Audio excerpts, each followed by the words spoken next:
Amigas y amigos, ¿qué tal? Bienvenidos a Askers. Hoy estrenamos nueva sección de baloncesto en el canal, una sección mensual que vamos a hacer junto a los amigos de la Resistencia del Palau, en la que vamos a repasar cómo le ha ido el mes al Barça de básquet, balance de victorias y derrotas, sensaciones del juego, jugadores más destacados y muchas más cosas que iréis viendo.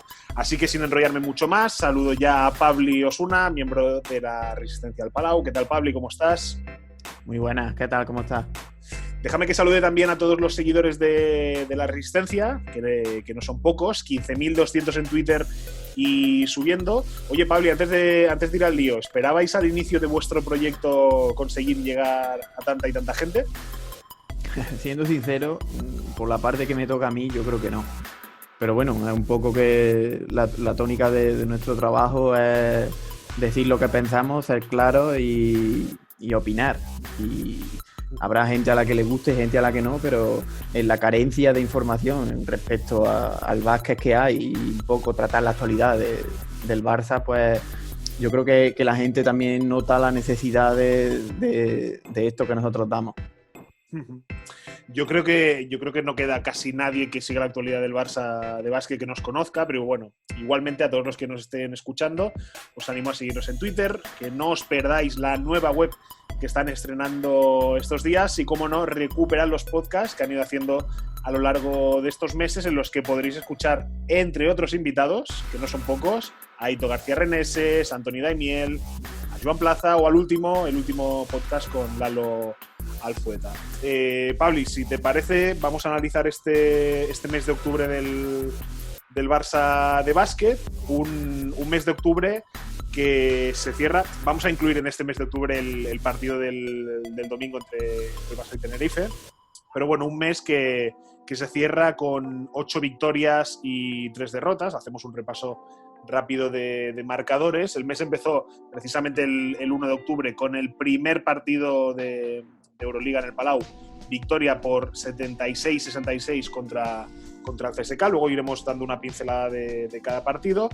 El 9 de octubre, la semana siguiente, Zenit 74, Barça 70, también de Euroliga, una derrota algo inesperada. También de Euroliga, el 13 de octubre, Valencia 66, Barça 71. El 15 de octubre, en el Palau, Barça 97, Panathinaikos 89, un partido que se decidió en la prórroga.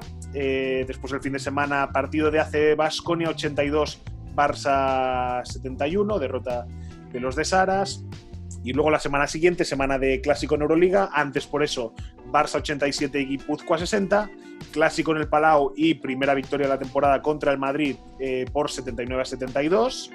Después la reedición de la final de la Lliga Catalana, que en aquel caso se llevó a Andorra. Esta vez el Barça se hizo con la victoria, 82-71. Y ya para ir acabando el mes, el 27 de octubre, UCAM Murcia 77, Barça 73, una derrota también inesperada en tierras murcianas.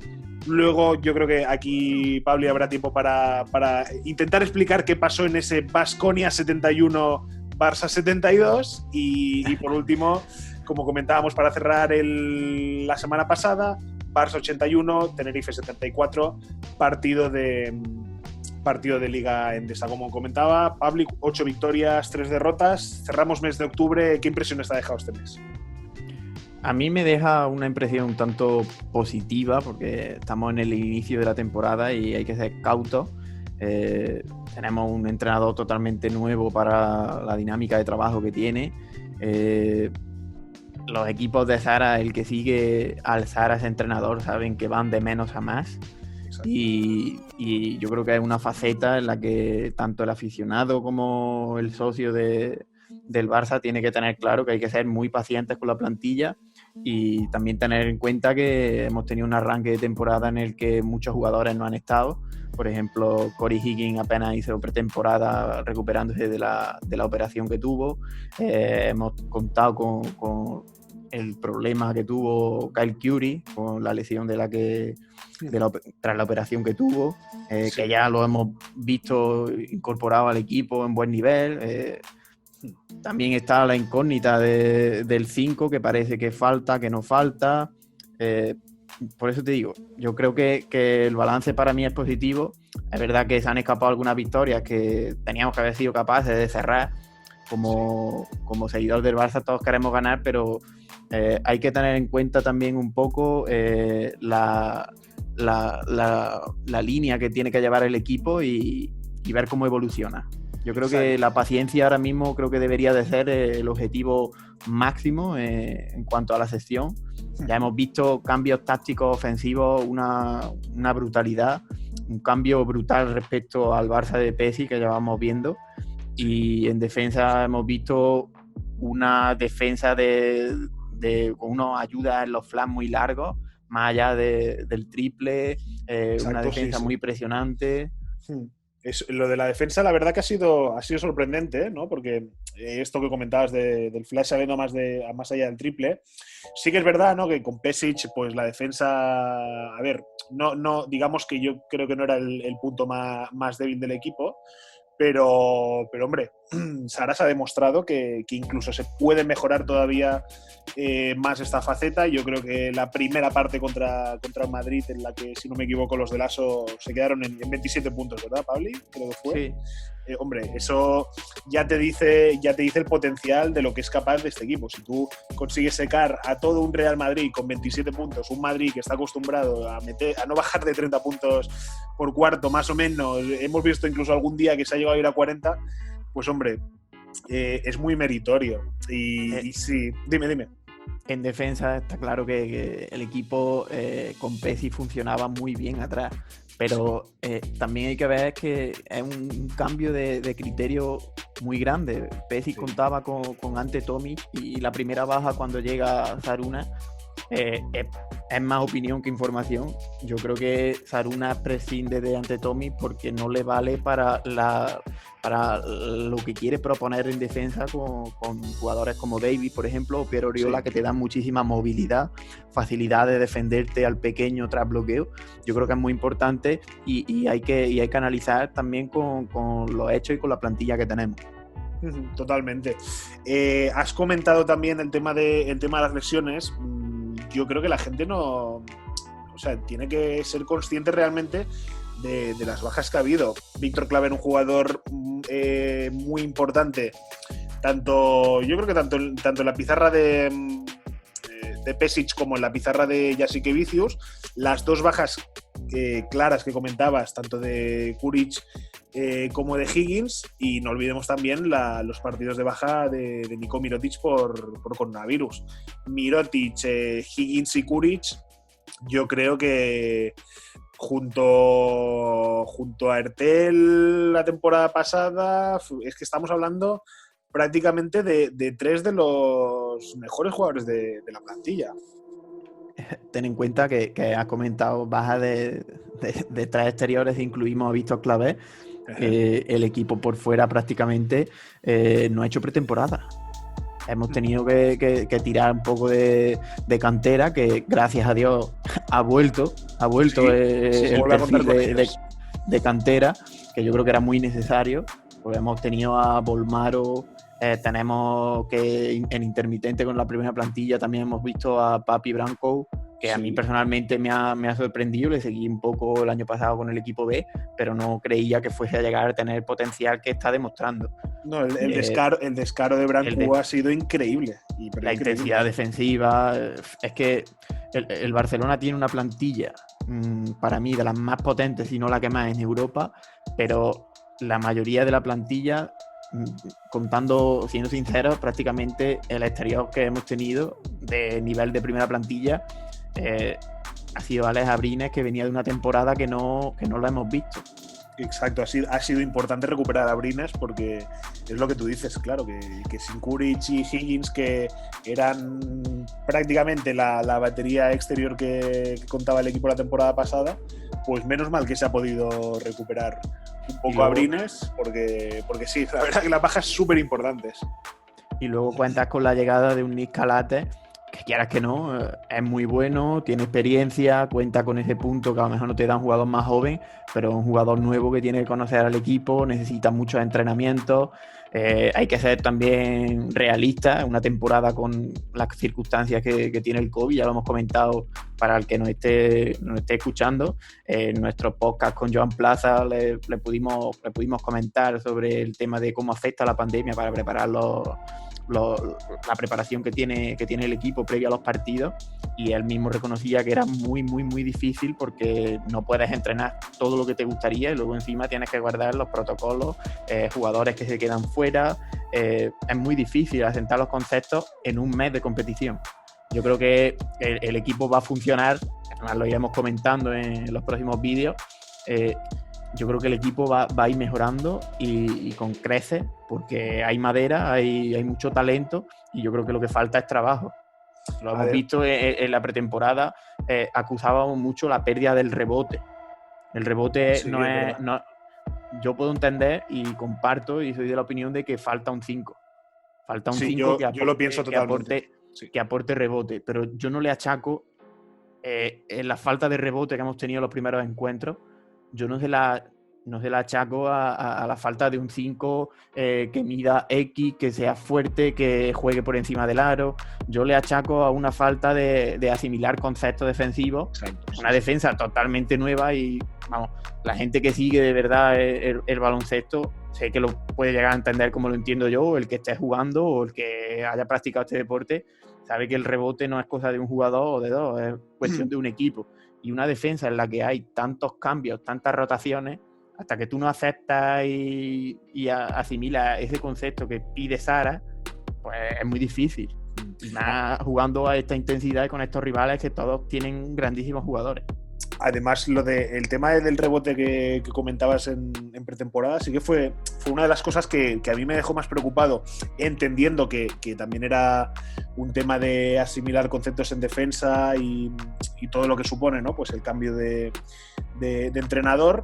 Pero sí que es verdad que luego vimos que en cuanto hubo algo de tiempo, ¿no? Que hubo alguna semana limpia para preparar partidos, pues el Barça ya en la misma Supercopa, pese a que al final no se acabó ganando el título, pero ya la misma Supercopa en semifinales ya se vio a un Barça que ya había ajustado esa carencia de rebote. Y lo que tú comentas también es que lo habéis visto antes cuando hemos repasado el calendario, es que este mes de octubre ha sido partido cada 3 días. Ha sido un balance de 8-3, es que han sido 11 partidos en 30 días, partido cada 3 días, cada 2 días, en los que se va viajando por toda Europa para ir jugando partidos de Euroliga. Al final te queda muy poco tiempo para entrenar y el poco tiempo que tienes, pues casi que es preferible aprovecharlo en descansos, ¿no? Totalmente de acuerdo. De Euroliga, la clasificación nos sitúa ahora mismo al Barça en la primera posición, segunda, empatado con Zalgiris Kaunas, con un balance de 5-1. Pablo, viendo contra quién ha jugado el Barça, que ya se ha jugado contra el CSKA de Moscú, que ya se ha jugado contra el Madrid, que se ha ganado en Valencia, cuando el año pasado se ganó con una acción el 2+1 de Mirotic Andur, que el año pasado en Vitoria, si no me equivoco, en Euroliga el Barça perdió. Viendo el calendario, teniendo este 5-1, ¿el balance que tú haces es positivo? Yo lo veo muy positivo porque son partidos que puede ganar cualquiera. Mismamente por tener el más reciente, el partido de Vitoria, el Madrid también se deja la victoria allí en Vitoria. Sí. Es muy difícil ir a Vitoria y con ese nivel tan intenso que ellos proponen, cerrar el partido, que no tenga ese flaco, esa pérdida de concentración de 3-4 minutos que se te vengan arriba, que luego ya no te quede tiempo para reaccionar. Son equipos importantes que siempre nos han costado trabajo ganar, pero también te digo que en esta Euroliga cualquier equipo te puede dar un susto, porque mira a Zalgiris que está arriba con un equipo que a priori parecía mitad tabla, mitad baja de la tabla. Zalgiris está, como decíamos, ahí liderando de momento la fase regular junto al Barça. También sorprende que esté Bayern de Múnich ahí, pese a que la última jornada perdió en el Palacio. Queda la incógnita, ¿no?, de ver ese Zenit que de momento está con 2 ceros únicamente con 2 partidos jugados, pero que pintaba bien. El Barça, que empezó una Euroliga esta temporada, yo creo que contra un equipo que este año ha recuperado, ¿no?, el escalón que quizá perdió el año pasado, ¿no?, que es el CSKA de Moscú. Un CSKA de Moscú que la temporada pasada había perdido al mismo Cory Higgins, había perdido Sergio Rodríguez, había perdido a De Colo también, que se había ido a Fenerbahce. Tuvo encima la desgracia de la lesión toda la temporada de Clyburn, de Will Clyburn, y bueno, un CSKA que se ha reforzado bien, tanto con Shengelia como con Milutinov, pero que vimos que el Barça, ¿no?, en aquella victoria por 76-66 fue bastante superior, ¿no? Yo creo que ese partido te tengo que reconocer, que estaba la duda de si jugaba Milutinov o no, al final no jugó, pero yo aquel partido era de los que pensaba, ya verás cómo este partido va a servir para demostrarte realmente que en el juego interior el Barça, si no ficha a alguien más, va a tener problemas. Y fíjate tú por dónde, que ese día Nico Mirotic con 17 puntos y Brandon Davis con 18 fueron los jugadores más destacados. Yo opino igual que tú, vamos. La baja de Milutinov es un concepto que te cambia el partido totalmente. Yo creo que el partido fuera sido muchísimo más peleado, muchísimo más duro, con un jugador tan diferencial para mí uno de los mejores pivos de Europa, como es Milutinov. Sí. La pareja interior Milutinov-Toko, hay que tenerla muy en cuenta, ¿eh? Sí, totalmente. Y bueno, un partido ya en el que Abrines acabó con 13 puntos, con 3 triples. Yo creo que empezamos ya a ver al Alex Abrines que en este mes de octubre ha empezado a despuntar, y de lo que hablábamos también en defensa, oye, que tiene mucho mérito dejar a CSKA de Moscú en 66 puntos, cuando el año pasado una de las peores derrotas que sufrió el Barça en Euroliga fue precisamente en el Palau contra el equipo de Itudis. Correcto. Un partido que para los culés nos dolió mucho. La verdad que inesperado, porque, a ver, contra el CSKA siempre se puede perder, sea en Moscú, sea en el Palau.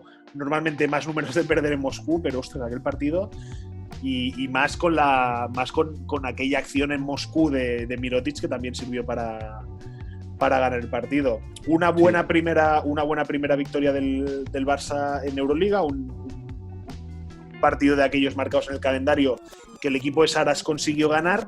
Y fíjate tú que a la semana siguiente llega de momento la única derrota del Barça, y fíjate que llega para mí en el partido más en el que menos esperaba que el Barça pudiera perder, la visita a San Petersburgo al Zenit de Xavi Pascual, una derrota por 74-70. Fue un partido, Pablo, un poco raro, ¿no? Que el Barça al final del partido cometió bastantes errores.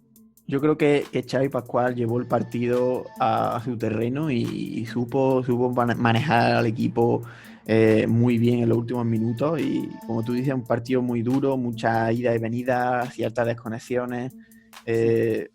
Yo considero que esa victoria fue un mérito muy grande del entrenador de Zenit, de Xavi Pascual, y lo que te he comentado antes, cualquier equipo te puede ganar un partido, y el equipo que ha formado este año Zenit, ojito que con Gudaitis dentro, Poitiers, el propio Kevin Pangos, que parece que ha vuelto a ser un base. Sí.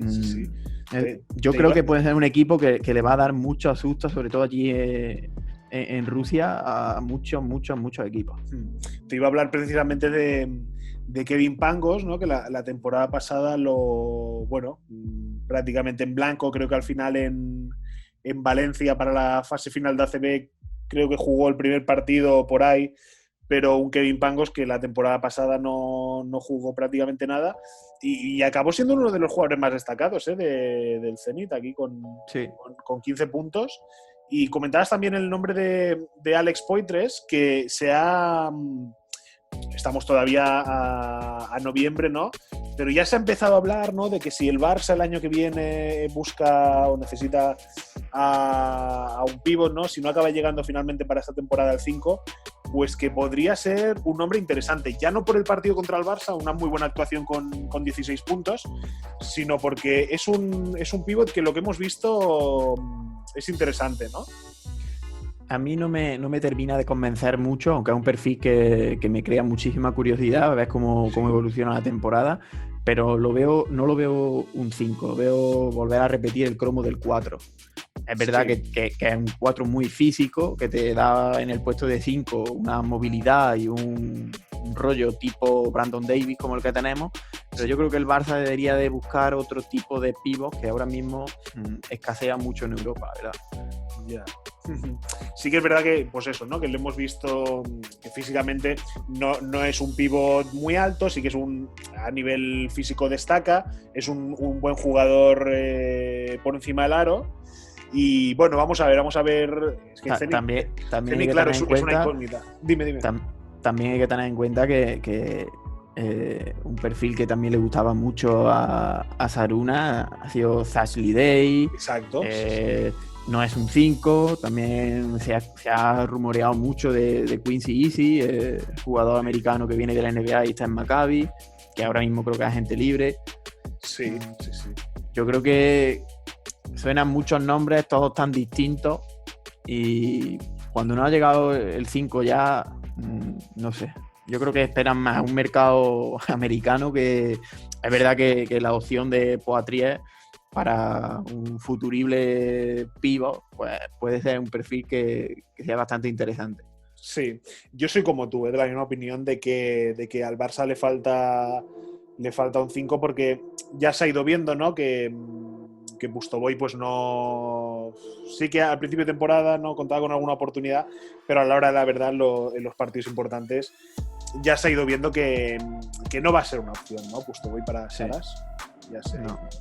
Se ha ido viendo. Nada, aquel partido del Barça, pues bueno, como siempre, Mirotic 14 puntos, Abrines 11, pero en definitiva un mal partido, ¿eh? Y una pena que el Barça se dejara allí aquel partido, que allí no ganara, pero es lo que decimos, ¿eh? Luego viendo todos los equipos con los que se ha enfrentado el Barça, yo creo que este balance de Euroliga de 5-1 es bueno. La segunda victoria en Euroliga llegó en Valencia, con el Valencia 66, Barça 71, con un muy buen partido de Roland Smith, que acabó con 15 puntos, con un buen partido de Cálates anotando 14, Davis Abrines con 11 puntos. Y de este partido, ¿por qué destacó Smith? ¿Por qué Smith acabó con 15 puntos? Porque Pabli recuerda que este fue el primer partido sin Nikola Mirotic con coronavirus. De hecho, fue el man on the match. Yo creo que supo aprovechar muy bien la ausencia de Nico Mirotic.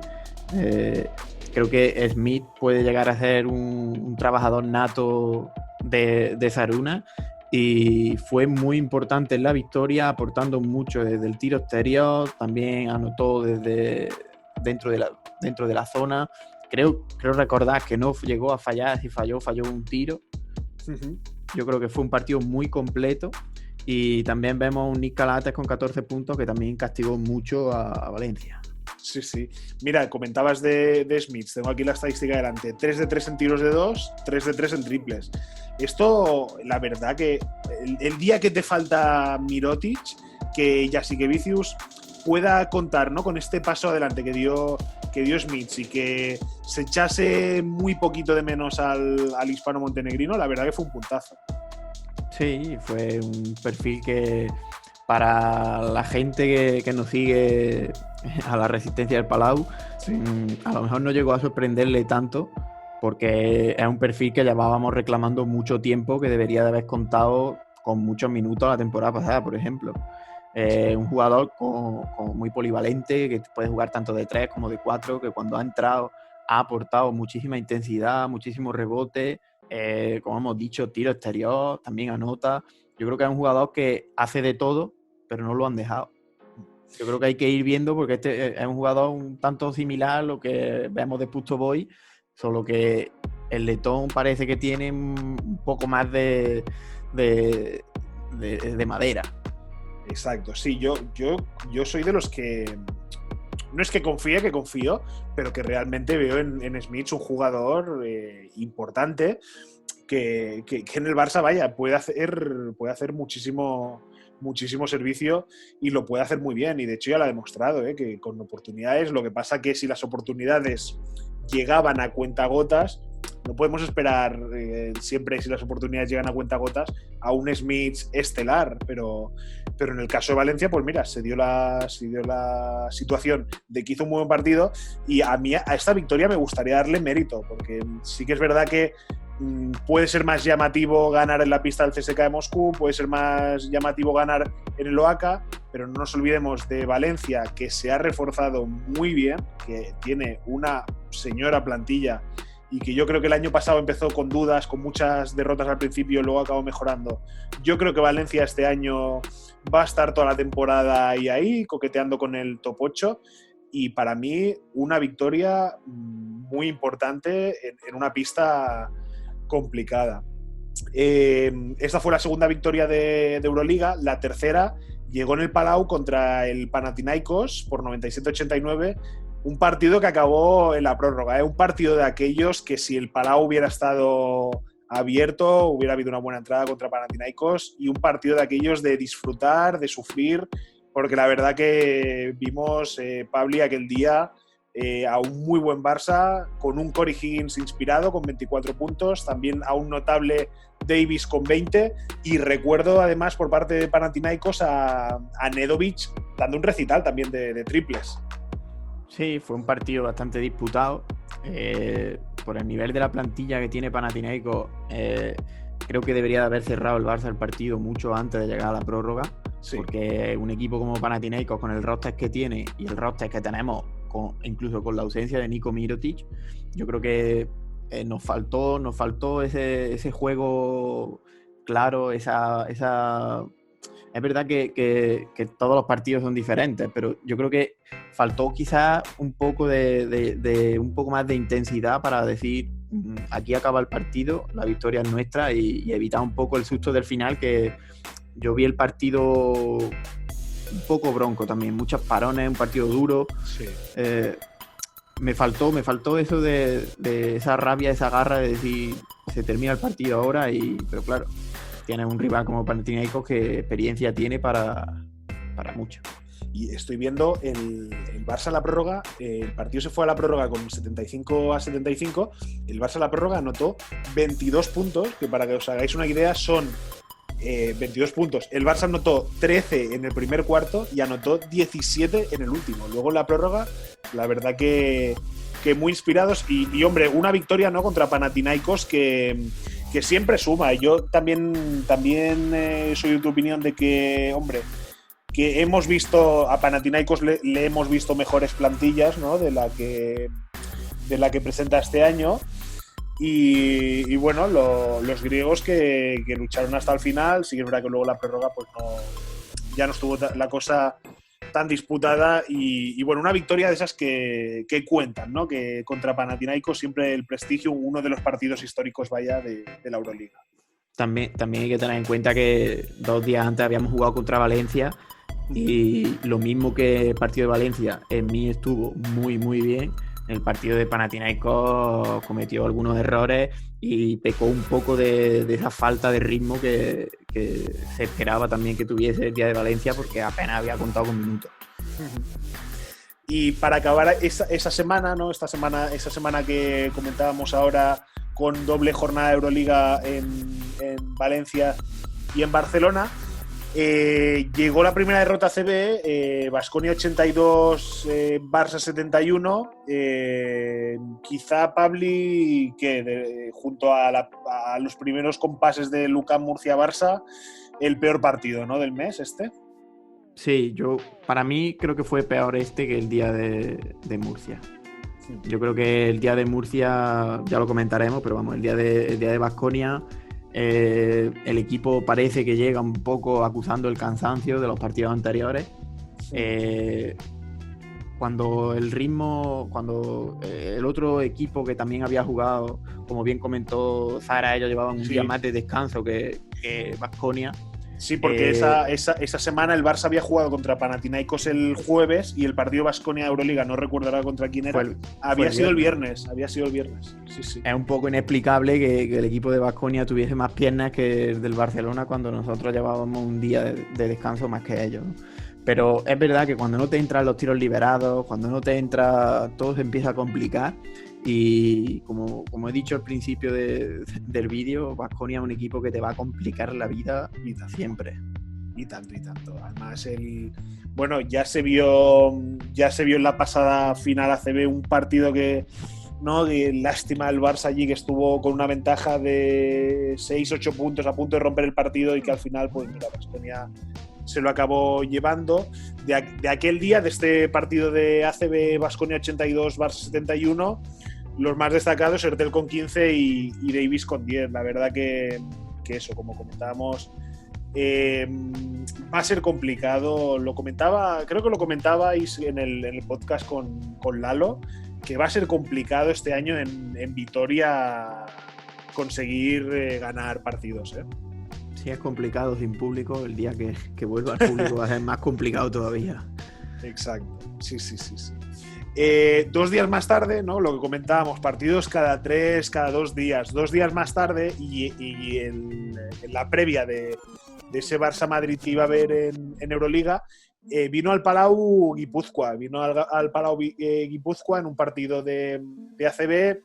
Y bueno, los típicos partidos en casa de ACB del Barça contra rivales que van a estar ahí luchando por salvarse, y una victoria plácida por 87-60. Es curioso, Pabli, de aquel día, Pustovoy máximo anotador del Barça junto a Davis con 15 puntos, ¿eh? Sí, yo creo que es un poco más anecdótico. Sí, fruto de las rotaciones, vaya. Me parece incluso más anecdótico que Davis, que solo jugó minutos en el tercer cuarto, anotase lo mismo que Pustovoy durante todo el partido, pero es verdad que Pustovoy es un perfil que a equipos como Guipúzcoa pues le hace mucho daño. También compartió muchos minutos en pista con Hertel, que es un maestro jugando el pick and roll, y supo encontrar tanto a Pustovoy como a Davis. Destacar de este partido, destacar que Nikola Mirotic se encontraba ya en el campo, en el Palau. Parece que iba a poder contar con minutos en el partido del Madrid, aunque luego nos llevamos la noticia negativa, y que el equipo rotó con Higgins, que no se vistió si quiese. También contó muchos minutos Bolmaro, que consiguió un número importante de asistencias. Yo creo que el partido fue un poco un trámite y preparatorio también para el día del Madrid. Ten en cuenta que Sergi Martínez ya dio su primer pincelada de lo que podía aportar. Sí, exacto. Y recuerdo incluso alguna jugada de final de cuarto o final de posesión que Zara prepara para él. Me pareció bastante interesante, con jugadores como Curie, jugadores como Hertel, jugadores como Davis incluso, y la jugada pues fue para el pequeño, fue para Martínez.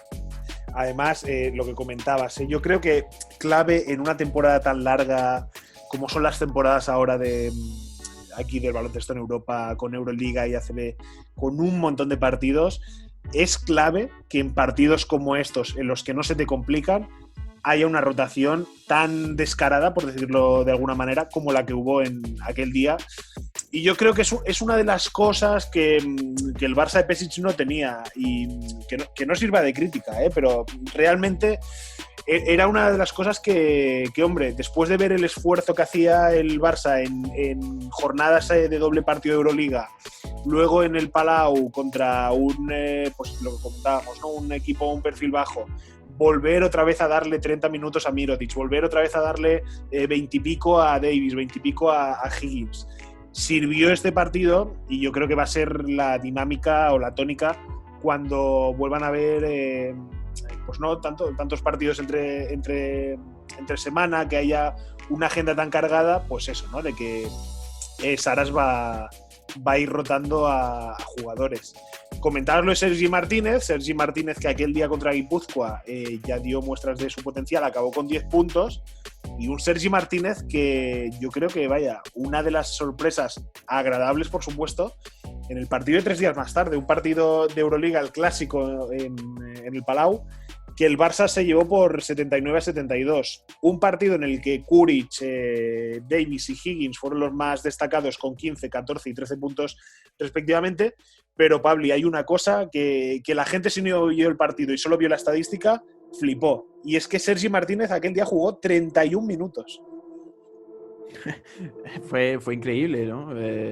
Yo creo que Saras premió el trabajo del chaval y estaba haciéndolo mejor que la mayoría. Sí, sí. Que en la primera parte, creo recordar que sumaba él solo 8 rebotes al descanso y el Madrid 10. Es verdad, sí. Llevaba dos rebotes menos que todo el equipo del Madrid. Yo creo que es un dato importante de la intensidad y de cómo estaba jugando el chico. También ten en cuenta que no jugó Nikola Mirotic y le dio la oportunidad tanto a Smith como que creo que se cargó pronto de falta. Tuvo que entrar Sergi Martínez. Sí. Aprovechó su oportunidad y yo creo que muy merecido los minutos que Saras contó con él. Ten en cuenta que el partido lo cierra con 7 puntos, siendo... podemos hablar de que Sergi es intenso en defensa, intenso en el rebote, disciplinado con las instrucciones tácticas que da su entrenador, pero no es un anotador. Sergi peca del tiro y en este partido metió un triple importante, sentencia el encuentro con 2 canastas consecutivas suyas. Yo creo que es un partido que sería soñado para muchos jóvenes de la cantera, porque es un clásico como el que venía en Euroliga. Contar con, como tú has dicho, el jugador con más minutos en pista y resolver los minutos de la manera que lo hizo. Sí, además, viendo la estadística que la tengo aquí delante, Abalde fue el único jugador que disputó más minutos que Sergi Martínez, que jugó casi 33. Pero me quedo con lo que decías, de Sergi Martínez. Un triple cuando, ojito, que el Madrid estaba recortando, que estaba ahí 6 abajo, que se podía acercar. Y luego las dos canastas para cerrar el partido. Luego, no sé si te acuerdas, aquel rebote del triple de Higgins, sí, de la esquina que no toca aro. Un rebote ofensivo que le da vida al equipo. O sea, que al final, pues un jugador que como Sergi Martínez en el clásico, destacadísimo e importante para que el equipo de Saras se llevara la primera victoria esta temporada contra el Madrid. Además, hemos comentado, ¿no? Kuric con 15 puntos. Era de los primeros partidos que Kuric volvía después de la intervención que se tuvo que hacer después de aquella lesión en pretemporada. Y en Kuric, tanto en ese partido como luego a posterior, hemos visto que Kuric lo ha vuelto a retomar, vuelve a estar al nivel al que lo dejó la temporada pasada. Un Kuric muy fiable en el tiro, tanto de 2 como de 3. Kuric tuvo una irrupción en el tercer cuarto brutal. En el momento que Madrid se va al descanso, que tiene que cambiar la dinámica completamente, de la mano de Sergi Llull se arriman al marcador, pelean. Ese momento en el que se acercan, que el balón parece que cuesta más trabajo tomar las decisiones con él. La irrupción de Kyle Koury en el tercer cuarto desde el tiro, y no solo de Kyle Koury, también de Cory Higgins, un jugador que parece que a ciertos sectores de la afición le cuesta entender un poco el caché que tiene con los números que parece que hace, pero que a mí me cuesta entenderlo. Para mí, uno de los jugadores más importantes de la plantilla y que lo está demostrando con buenos partidos, que es lo que me sorprende, que parece que en el momento que se pierde un partido la culpa es de Higgins o la culpa es de Brandon Davis. Y me parece que Davis también hizo un partido brutal, porque Tavares, si no recuerdo mal, acaba con muy pocos puntos. Sí, exacto, con muy poquitos, sí. Yo, lo de Higgins sí que es verdad, que muchas veces está en el centro de la diana, pero yo entendería que se pudiera dudar de Higgins si fuera un americano que ha salido de la universidad y que viene aquí a Europa y es su primera etapa, y no sabemos de lo que es capaz este jugador. Pero es que, vaya, con Higgins no hay dudas. Sí que es verdad que de momento los porcentajes de triple no están acompañando, no son los que se esperaban, pero a mí dame un jugador como Higgins con el atrevimiento que demuestra, la manera que entra a canasta, el protagonismo, él quiere tener la bola cuando quema, que no todos los jugadores lo hacen. Yo creo que es un jugador que no se arruga, y es que yo no tengo dudas de Higgins. Y si podemos pensar que Higgins no pasa por su mejor momento, que puede haber gente que lo pueda pensar, esa misma gente tiene que saber que si ahora mismo no está en su peor momento, en su mejor momento, mejor dicho, todo lo que venga de Higgins de ahora en adelante va a ser mejor de lo que hay ahora. Yo me gustaría hacer un poco una reflexión con Cory, porque hay que entender también al jugador. El jugador viene de una lesión en la fascia, que es una lesión bastante importante para un jugador de baloncesto. No ha hecho pretemporada prácticamente. Se recupera para mí en un tiempo récord, porque esto es una lesión que ya estamos viendo a Víctor Claver, que puede ser que tenga molestias en la fascia también. Cory Higgins se opera, Cory Higgins vuelve, y Cory Higgins te da lo que el equipo necesita, que necesita puntos. Cory busca la manera de anotar, que necesita defender, es un jugador que defiende, que necesita criterio en ataque, lo tiene, que necesita jugar la última jugada, se la juega. Lo que hay que entender es el Cory Higgins en CSKA y el Cory Higgins en el Barça. Porque Cory Higgins en el CSKA tenía un papel muy diferente. No es lo mismo tener al lado a Will Clyburn cuando llegó, o un Nando De Colo, o que tener al lado a un Alea Britnett, tener al lado un Brandon Davis, Nicolás Mirotic, un Thomas Hertel, un Kyle Curry. Hay que entender también un poco el papel de generador que parece que se le pide ahora más que el papel de ejecutor que tenía allí, que prácticamente era el que anotaba. Totalmente de acuerdo. Y a la gente que nos está escuchando, aficionados del Barça, calma con Higgins, es una lesión muy complicada. Ahora hablaba Pabli de esta lesión que está sufriendo también Claver. No nos olvidemos que las últimas temporadas de Navarro era una de las lesiones principales que fue arrastrando. Y en definitiva, vaya, si tú ahora mismo pones a Higgins en el mercado, ¿qué equipo de la Euroliga no va a ir a por él, sabes? Totalmente de acuerdo. Me parece un jugador diferencial, y decir que tenga dudas de Cory Higgins, poco básquet ha visto.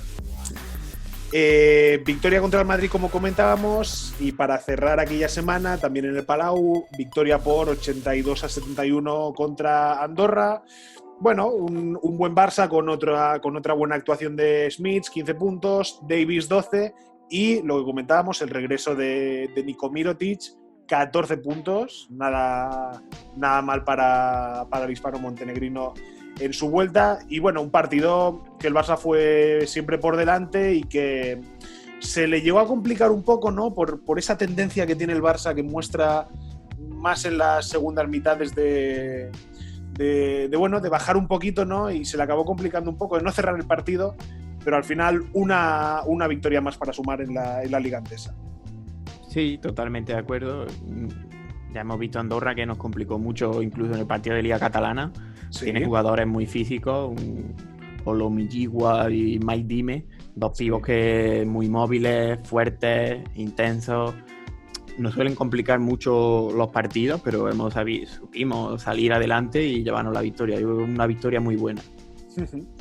Y después de la victoria contra Andorra, llegó la segunda derrota de la temporada en ACB en una pista que yo creo que siempre la pista de Murcia yo creo que siempre es complicada, que se menosprecia un poco, pero una derrota contra Lucas Murcia por 77-73, Pabli, que viene marcada sin ninguna duda por el pésimo inicio del equipo azulgrana. Sí, iniciar el encuentro de esa forma tan negativa, pues lo arrastra hasta el último momento.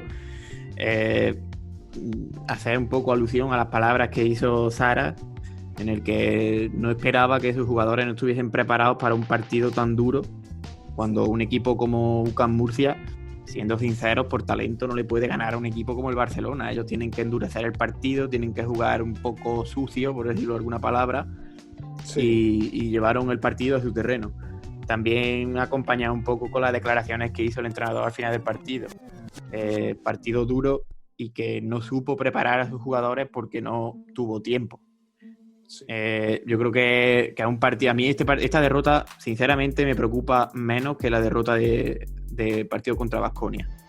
Porque el partido contra Baskonia es un rival que tienes que jugar de tú a tú, has tenido el partido disputado, se te escapa al final por fallos defensivos, porque los tiros no te entran, porque a mí eso me preocupa más que, por ejemplo, empezar un encuentro, un parcial malo, pero el equipo supo reaccionar, el equipo estuvo a un tiro de Corey Higgins, si no recuerdo más, para ganar el partido. Sí. Yo creo que hay que sacar las conclusiones, hay que hacer autocrítica y no se puede perder un partido contra un UCAM Murcia, pero valorando un poco este partido, hay que entender también la dinámica del equipo. Un partido que vienen de jugar 2 partidos, 3, viene a jugar un martes en 3 semanas. Hay que entenderlo. Esta temporada es un poco atípica porque hay bailes en las fechas de los encuentros, es muy difícil preparar los encuentros y no sé, hemos caído este partido y estoy seguro que vendrán derrotas en Euroliga o vendrán derrotas en Liga Endesa que no puedas preparar el encuentro como a ti te gustaría. Además, yo creo que de todos los partidos se aprende, ¿no? Yo creo que también de las derrotas es donde se intenta sacar más conclusiones para ir mejorando. Y al Barça este partido le va a servir para que se cumpla el tópico de que los partidos duran 40 minutos y que si el Barça, por decirlo así de una manera un poco brusca, pero tira los primeros minutos, luego va a tener que ir a contracorriente. Que como decía Pablo ahora, por el potencial que tiene el Barça, le puede dar para remontar, le puede dar para llegar a los finales de partidos con opciones de remontar un marcador muy adverso como el que fue en Murcia. Pero bueno, yo creo que lo que comentabas, ¿no? Una derrota que, bueno, no es preocupante porque al final se tuvieron opciones, pero que, bueno, le tiene que servir al Barça para, oye, vamos a empezar los partidos de manera más seria, porque si no luego el esfuerzo va a tener que ser doble o casi triple para intentar ganar el partido. Eso fue el 27 de octubre contra Murcia, en el que Nico Mirotic con 19, Higgins con 14 y Davis con 10 fueron los jugadores más destacados del Barça. Y luego, Pablo, nos vamos a la locura, que yo creo que esto yo no sé cómo se puede explicar este partido. Baskonia 71, Barça 72. El último partido de Euroliga del Barça del mes de octubre, en el que el Barça, pues bueno, un poco como la tónica de la final ACB la temporada pasada, ¿no? Un Barça que iba con ventajas justitas, pero que iba por delante en el marcador. Luego lo iguala Baskonia, y lo iguala Baskonia, Barça no puede reaccionar y Baskonia parece que toma una ventaja, una renta definitiva, pero luego la locura de que el Barça consigue darle la vuelta a ese partido y sumar una victoria que esta prácticamente sigue cuenta doble en el casillero de la Euroliga. Este encuentro ha sido, como tú dices, una locura. No recuerdo un partido del Barça, del Barça y contra un rival tan serio como puede ser Baskonia, con tantas pérdidas de balón. Por momentos es que no asimilaba. Yo estaba viendo el encuentro y yo no lo asimilaba, no me lo creía. En el momento de iniciar la remontada, balones perdidos, no sé. Yo creo que Baskonia supo jugar su juego, como he comentado antes, un juego duro. Todos conocemos a Dusko, nos han ganado una liga, como mejor o peor equipo, pero nos ganaron una liga el año pasado, un equipo muy serio. Y yo creo que ellos en los últimos momentos sabían a qué estaban jugando y un tiempo muerto de Zaras que provoca una reacción con un Alex Abrines brutal en defensa, que levanta los ánimos del equipo y que termina de aquella manera con un tapón de Nico Mirotic en la última jugada y que nos lleva a la victoria, ¿no? Sí, además es que lo que comentabas de Dusko, recuerdo la temporada pasada, no olvidemos que la temporada pasada en la que Baskonia se lleva a la liga, Dusko no es el entrenador de que empieza la temporada con Baskonia, coge al equipo en una mala situación y recuerdo, Pablo, los primeros partidos de Baskonia en Euroliga que eran un desastre, que el Baskonia perdía perfectamente de 20 y de 30, ¿no? Habían dudas de ¿podrá Dusko en esta nueva etapa en el Baskonia darle ese sello al equipo? Y vaya que sí se lo dio, y la verdad que bueno, que se está viendo.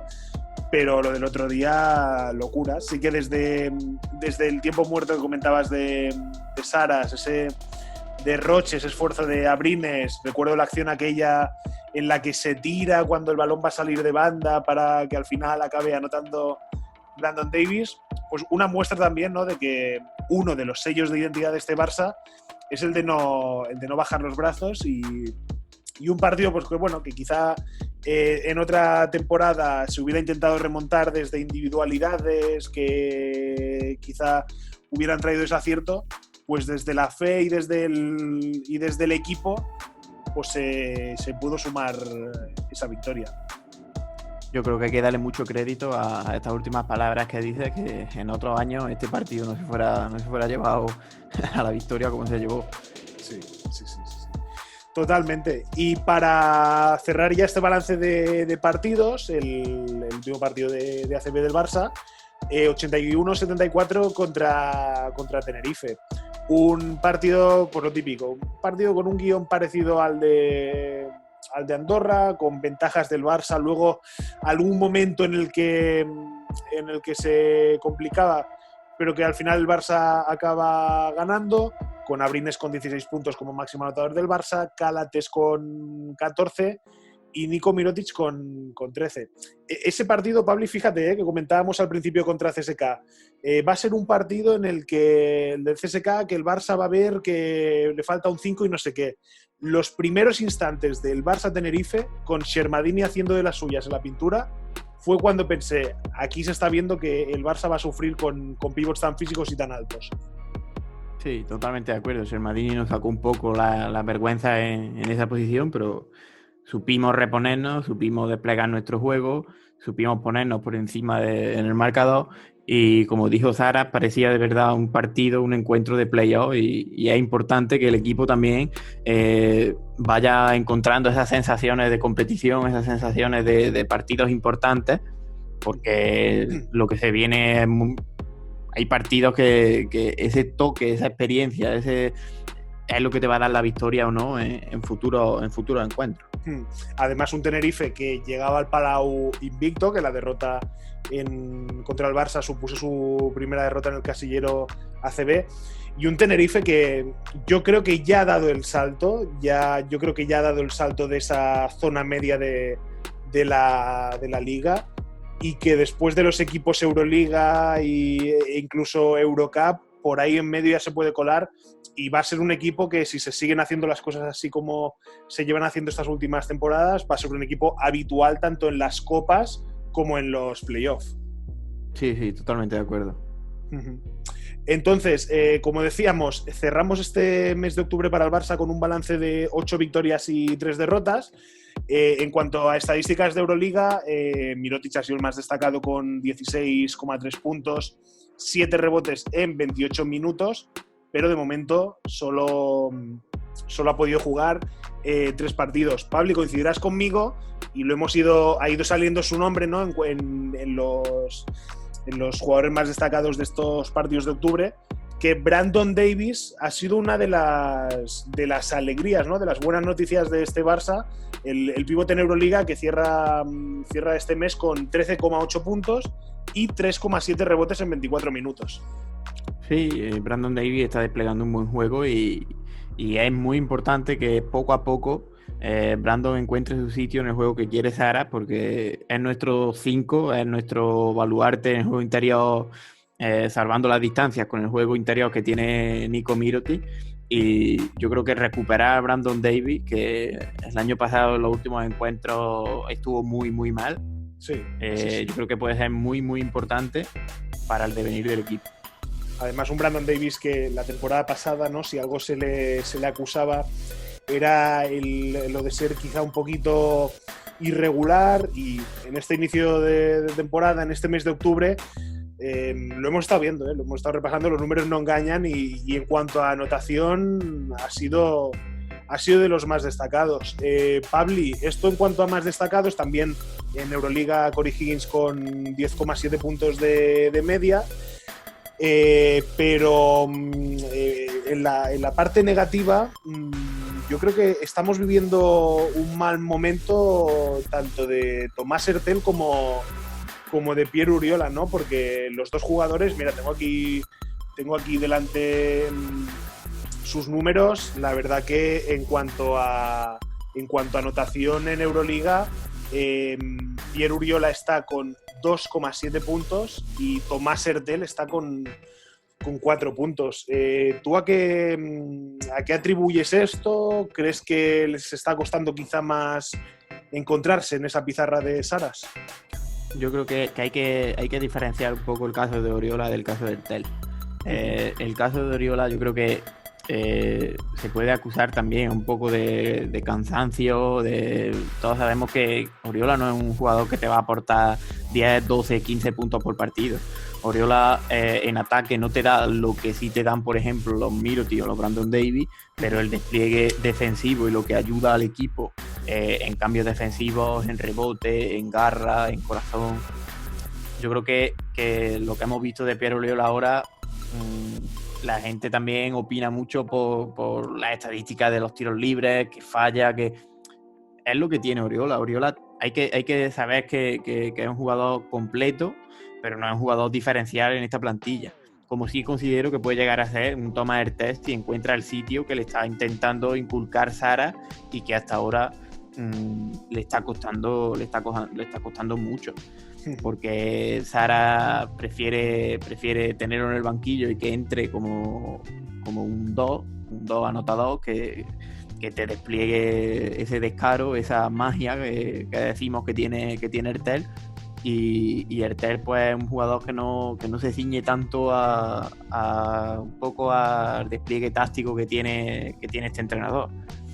Yo creo y espero que el tiempo me dé la razón. Yo creo que va a ser cuestión de tiempo que Thomas encuentre su sitio en el equipo, porque está claro que Sara lo que premia sobre todas las cosas, yo pienso a mi criterio, que es la defensa, y por eso creo que sale en el 1 con Adam Hanga, y yo creo que busca un poco el perfil anotador de Hertel.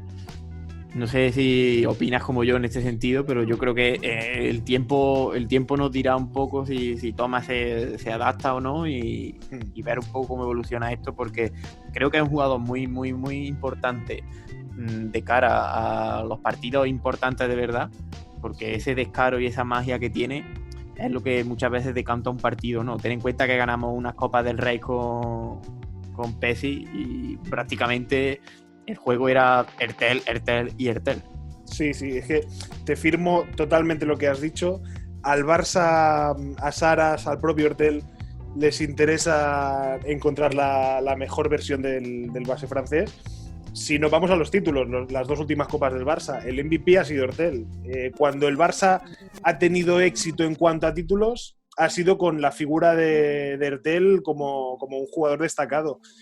Y estos 4 puntos, pues bueno, creo que es algo anecdótico. Creo que Hertel, hubo algún partido de los que hemos comentado que ya estuvo con 14 puntos.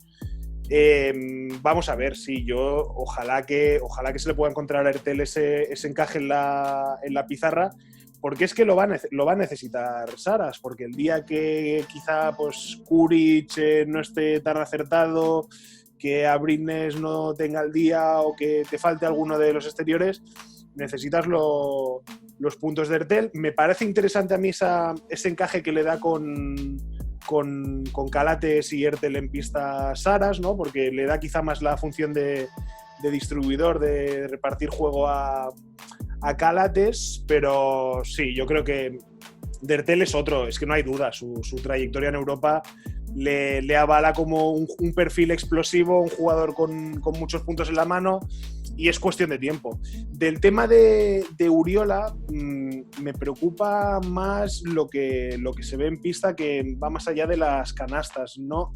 Lo veo un poco frustrado a Uriola, lo veo en la línea del tiro libre, cuando falla lo veo más frustrado que de la cuenta, de lo que estamos acostumbrados.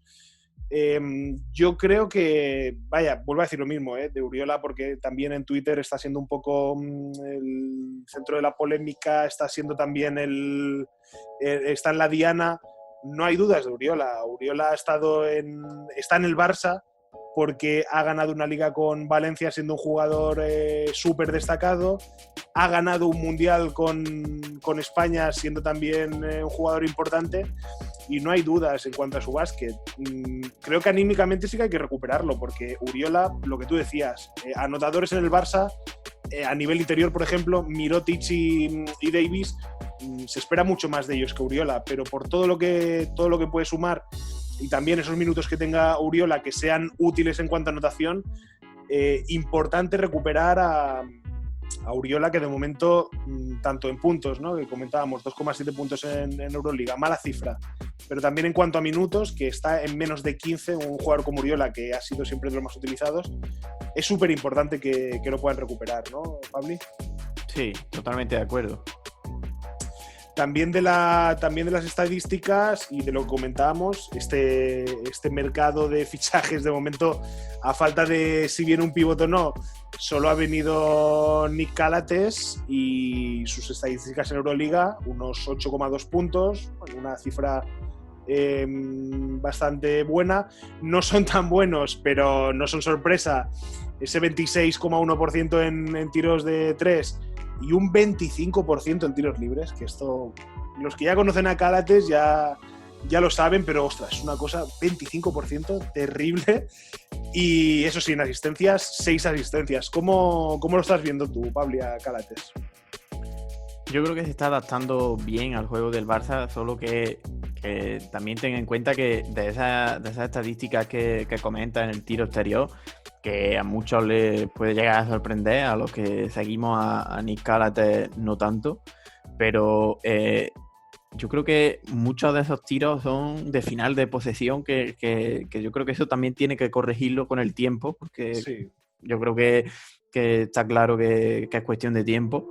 Tiene que corregirlo el entrenador también, porque se ha dado el caso de 3-4 situaciones que el tiro importante le ha caído a Calates. Sí, de jugarse la última. A mí lo que me preocupa es que contra el Madrid no acaba Calates de hacer buenos partidos. Ya le pasaba un poco en Panathinaikos, aquellos, no sé si recordarás, aquellos playoffs que habían jugado contra Panathinaikos, sí. Que Calates era, prácticamente el líder de Panathinaikos, y que Campazzo lo conseguía secar. Y la victoria de este mes en el Palau, pues quizá fue uno de los peores partidos de Calates con el Barça. Pero bueno, yo creo que lo que hay que esperar de él, que ya está respondiendo, es su visión de juego, y no olvidar, ya lo está demostrando, que en cuanto a nivel de juego, de asistencias, es uno de los mejores jugadores que hay en Europa. A mí me está gustando mucho, por ejemplo, en el último partido, la salida tras el rebote defensivo, la facilidad que monta el contraataque, la facilidad que encuentra el mejor jugador.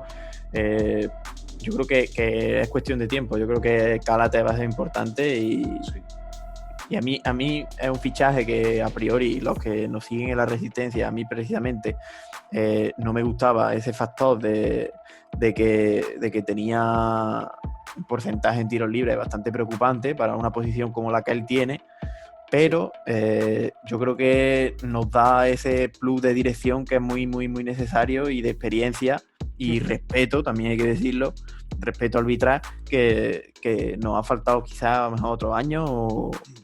A mí es un fichaje que, por ponerle un pero, la ficha con la edad que tiene, porque el tiro es algo que sí, pero teniendo jugadores como Nico Mirotic, Corey Higgins o Kyle Curry, o el mismísimo Alex Abrines, que está en un nivel on fire en línea de 3, me cuesta creer que la última jugada se la juegue Calates. Pero bueno, son aspectos que creo que con el tiempo irán mejorando. Pabli, ya para ir acabando, partidos de noviembre, los tengo aquí delante. El primero, esta semana ya, 5 de noviembre, jueves, 7 de la tarde, partido de Euroliga contra el Alba de Berlín, luego el Barça que va a jugar contra el Estudiantes, luego una serie de 4 partidos en el Palau contra Fenerbahce, Betis, Olympiacos y Estrella Roja. El Barça irá el 22 de noviembre a Zaragoza y cerrará el mes en la pista del Asbel. De estos partidos, Pabli, en casa, eso sí, los más peligrosos, quizá Fenerbahce y Olympiacos, ¿no? Sí, Olympiacos no me preocupa mucho, pero ten en cuenta que es un equipo que es muy serio e importante en Europa. Fenerbahce sí que me preocupa mucho, porque creo que es un equipo que viene de menos a más y tiene perfiles que creo que nos pueden dar un poco de... Un equipo que, por ejemplo, tienen a Jarrell Ledy, que lo hemos visto, que parece que no tiene nombre, que no es un jugador que... Pero siempre ese tipo de jugador de tiradores, jugadores como Lorenzo Brown, que tanto te aportan en transición, yo creo que puede darnos un poco de dolor de cabeza y también cuentan con Vesely, con bastantes pibos atléticos fuertes, como hemos comentado antes, que es un perfil que nos cuesta a veces trabajar contra ellos y no sé, podemos decir que esos 2 partidos son los más complicados. Fíjate que yo decía a principio de temporada que Fenerbahce había bajado un poquito respecto a la temporada pasada y sí que es verdad que ha perdido nombres de mucho potencial, pero le puede venir bien estas dudas que están habiendo en los equipos así más top que esperábamos, ¿no? Porque la clasificación nos dice que a día de hoy el Madrid está después de 6 partidos con un balance de 2-4 y Efes está con un balance de 2-3, que quizá esperábamos que junto al Barça estuvieran ahí arriba y oye, eso le puede beneficiar al Fenerbahce para, de momento, a día de hoy, cerrar este mes de octubre con un balance de 3 victorias y 3 derrotas. Pabli, lo vamos a ir dejando por aquí. Te emplazo a finales de noviembre si quieres volver otra vez para hacer el repaso de cómo le ha ido al Barça en el mes de noviembre y ya para acabar agradecerte la disposición, siempre la buena disposición tanto tuya como de la Resistencia para seguir creciendo tanto en Askers como en Twitter, como en la Resistencia. Totalmente feliz de poder compartir conocimientos de básquet con gente como tú y aquí estaremos para cualquier cosa que necesites. Pues nada, toda la gente tanto de Askers como de la Resistencia que nos ha estado escuchando, muchísimas gracias. Que no se olviden dejar like, que se suscriban. Dejaremos también todas las redes de la Resistencia en la descripción y nos vemos pronto.